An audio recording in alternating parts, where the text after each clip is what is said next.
Dear friends, a long time ago, I was a student of science and completed my studies in electrical engineering. And the most brilliant mind of the 20th century and the last 120 years in the field of science would undoubtedly be Albert Einstein, whether you were a science geek like me or not.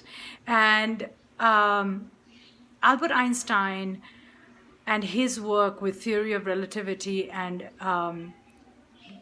so much else in the field of what is now called quantum physics blurred the line between science and consciousness. At the end, the understanding that came through was that actually what we are seeing is largely depends on us, the seer. So why am I telling this story? Because calling Albert Einstein a scientist without mentioning the fact that he has contributed to the advancement of human consciousness is similar to one other person. And that person is Osho.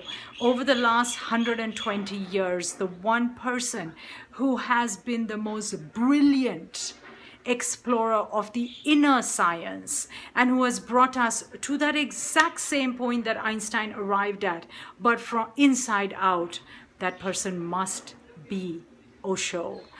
And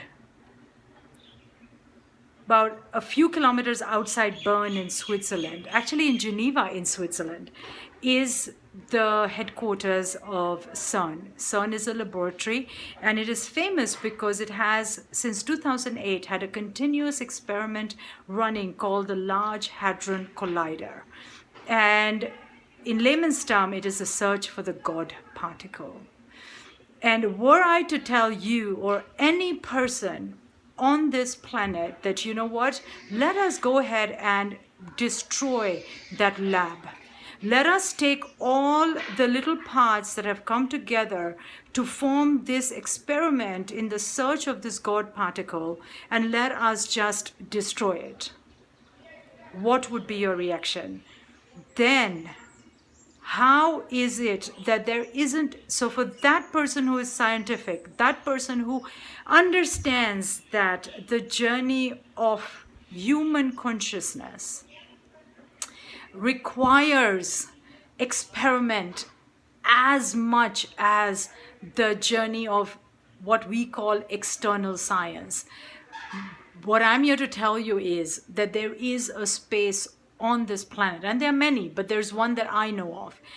It is a piece of real estate in Koregaon Park, Pune, where since 1974, experiments on human consciousness have happened, and hundreds of thousands of people have transformed and developed their consciousness using methods, tools, techniques proposed by Osho. And now this real estate is completely charged. It is an energy field. And for those who come in, they experience the ease in exploring their consciousness.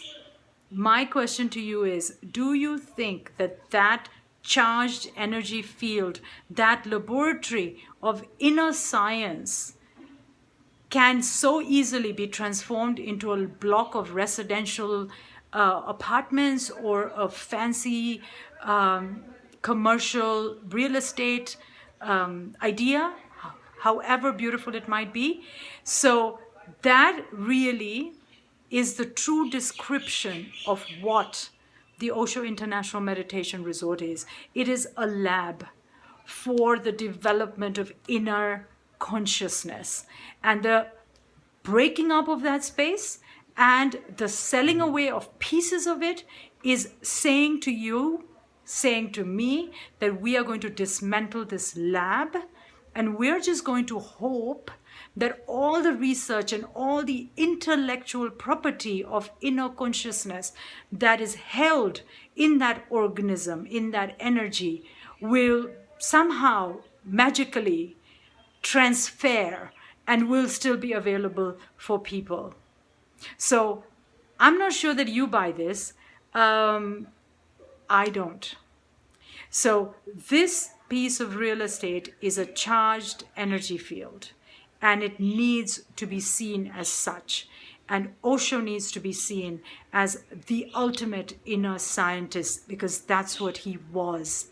Talking about him as a religious leader is the same as saying that Albert Einstein was a spiritual mystic. Yes, he was, but he was also a scientist, as was Albert Einstein, both a scientist as well as a mystic.